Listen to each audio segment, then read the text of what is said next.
प्रतिवर्ष माघ मास की कृष्ण पक्ष की चतुर्दशी तिथि को तिल संकष्टी गणेश चतुर्थी व्रत मनाया जाता है। इस वर्ष तिल संकष्ट चौथ 29 जनवरी को है। इस दिन रात्रि के समय चंद्रमा को अर्घ देने के बाद ही महिलाएं व्रत खोलती हैं। संकट चतुर्दशी के दिन महिलाएं सुख, सौभाग्य, संतान की समृद्धि और सर्वत्र कल्याण की इच्छा से प्रेरित होकर व्रत रखती हैं। पद्म पुराण के अनुसार इस व्रत को स्वयं भगवान गणेश जी ने मां पार्वती को बताया था। वैसे तो हर महीने की कृष्ण पक्ष चतुर्दशी गणेश चतुर्थी कहलाती है, लेकिन माघ मास की चतुर्थी तिल संकट चौथ कहलाती है। पद्म पुराण के अनुसार आज ही के दिन कार्तिकेय के साथ पृथ्वी की परिक्रमा लगाने की प्रतिस्पर्धा में उन्होंने पृथ्वी की बजाय भोलेनाथ और मां पार्वती की 7 बार परिक्रमा की थी। तब शिवजी ने प्रसन्न होकर देवताओं में प्रमुख मानते हुए उनको प्रथम पूजा का अधिकार दिया था। तिल संकट चौथ व्रत की विधि। बालचंद्र गणेश की पूजा संकट चौथ को ही की जाती है। प्रातःकाल नित्य क्रम से निवृत्त होकर तत्पश्चात विधि विधान से गणेश जी की पूजा करें और निम्न श्लोक को गणेश जी की वंदना करें। गजाननं भूत गणादि सेव्यंत कपित जम्बू फलचारु भक्षणम उमासुत शोक विनाश कारकम नमामि विघ्नेश्वर पाद पंकजम। इसके बाद बालचंद्र गणेश का ध्यान करके पुष्प अर्पित करें। पूरे दिन मन ही मन श्री गणेश जी के नाम का जाप करें। सूर्यास्त के बाद स्नान करके स्वच्छ कपड़े पहन के विधि विधान से गणेश जी की पूजा करें। एक कलश में जल भर के रखें, धूप दीप अर्पित करें। नैवेद्य के रूप में तिल तथा गुड़ के बने हुए लड्डू, ईख, शकरकंद, गुड़ तथा घी अर्पित करें। यह नैवेद्य रात्रि भर बांस के बने हुए दलिये से ढक कर रख दे तथा पुत्रवती स्त्रियां पुत्र की सुख समृद्धि के लिए व्रत रखती हैं। इस ढके हुए नैवेद्य को पुत्र ही खोलते हैं तथा भाई बंधुओं में बांटते हैं। ऐसी मान्यता है कि इससे भाई बंधुओं में आपसी प्रेम भावना की वृद्धि होती है। अलग अलग राज्यों में अलग अलग प्रकार के तिल और गुड़ के लड्डू बनाए जाते हैं। तिल के लड्डू बनाने हेतु तिल को भूनकर गुड़ की चाशनी में मिलाकर बनाया जाता है। फिर तिलकुट का पहाड़ बनाते हैं। तत्पश्चात गणेश पूजा करके तिलकुट के पहाड़ को तोड़ा जाता है।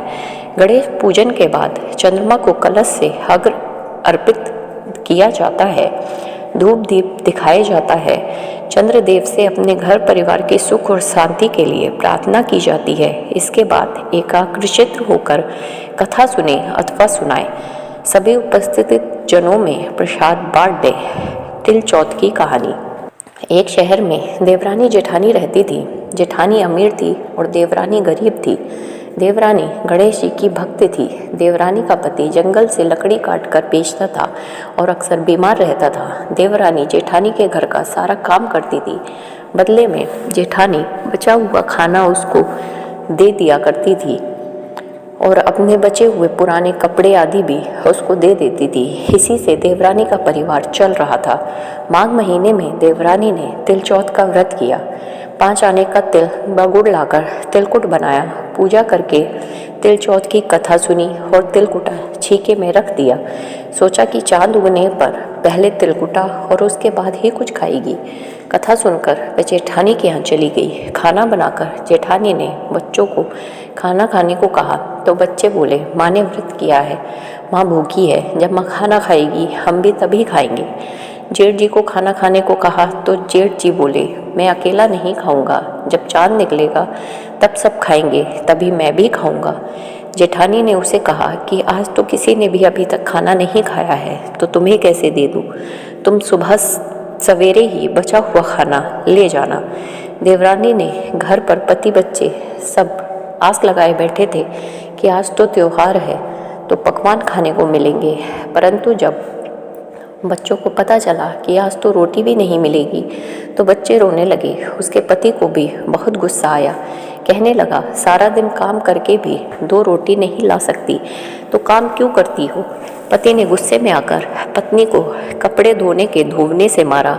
धोवना हाथ से छूट गया तो पाटे से मारा। वह बेचारी गणेश जी को याद करती हुई रोते रोते पानी पीकर सो गई। उस दिन गणेश जी देवरानी के सपने में आए और कहने लगे, धोवने मारी, पाटने मारी, सो रही है या जाग रही है। वह बोली, कुछ सो रही हूँ, कुछ जाग रही हूँ। गणेश जी बोले, भूख लगी है, कुछ खाने को दो। देवरानी बोली, क्या दूँ, मेरे घर में तो अन्न का एक दाना भी नहीं है। जेठानी बचा कुचा देती है, आज वह भी नहीं मिला। पूजा का बचा हुआ तिलकुटा छीके में पड़ा है, वही खा लो। तिलकुटा खाने के बाद गणेश जी बोले, धोवने मारी, पाटने मारी, निपटाई लगी है, कहाँ निपटे।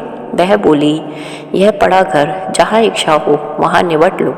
फिर गणेश जी बच्चों की तरह बोले, अब कहाँ पहुँचूँ। नींद में मग्न देवरानी गुस्से में आकर बोली कि तंग क्यों कर रहे हो। सो बोली, मेरे सर पर पहुँचो। और कहाँ पहुँचोगे। सुबह जब देवरानी उठी तो यह देखकर हैरान रह गई कि पूरा घर हीरे मोती से जगमगा रहा था। सिर पर जहाँ विनायक जी पहुँच कर गए थे वहाँ हीरे के टीके व बिंदी जगमगा रहे थे। उस दिन देवरानी जेठानी के यहाँ काम करने नहीं गई। बड़ी देर तक राह देखने के बाद जेठानी ने बच्चों को देवरानी को बुलाने भेजा। जेठानी ने सोचा कल खाना नहीं दिया इसलिए शायद देवरानी बुरा मान गई। बच्चे बुलाने गए और बोले, चाची चलो, माँ ने बुलाया है, सारा काम पड़ा है। देवरानी ने जवाब दिया, अब उसकी ज़रूरत नहीं है, घर में सब भरपूर है गणेश जी के आशीर्वाद से। बच्चों ने घर आकर माँ को बताया कि चाची का पूरा घर तो हीरे मोतियों से जगमगा रहा है। जेठानी दौड़ी हुई देवरानी के पास गई और पूछा कि यह सब कैसे हुआ। देवरानी ने उसके साथ जो हुआ वो सब कह डाला। घर लौटकर जेठानी अपने पति से कहा कि आप मुझे धोबने और पाटने से मारो। उसका पति बोला कि भली मानस, मैंने कभी तुझ पर हाथ भी नहीं उठाया, मैं तुझे धोबने और पाटने से कैसे मार सकता हूँ। वह नहीं मानी और जिद करने लगी। मजबूर होकर पति को उसे मारना पड़ा। उसने ढेर सारा घी डालकर चूरमा बनाया और छीके में रखकर सो गई। रात को चौथ विनायक जी सपने में आए और कहने लगे, भूख लगी है, क्या खाऊं। जेठानी ने कहा, हे गणेश जी महाराज, मेरी देवरानी ने तो तुम्हें रूखा सूखा तिलकुटा खिलाया था, मैंने तो झरने में घी का चूरमा बनाकर रखा है, फल और मेवे भी रखे हैं, जो चाहे खा लीजिए।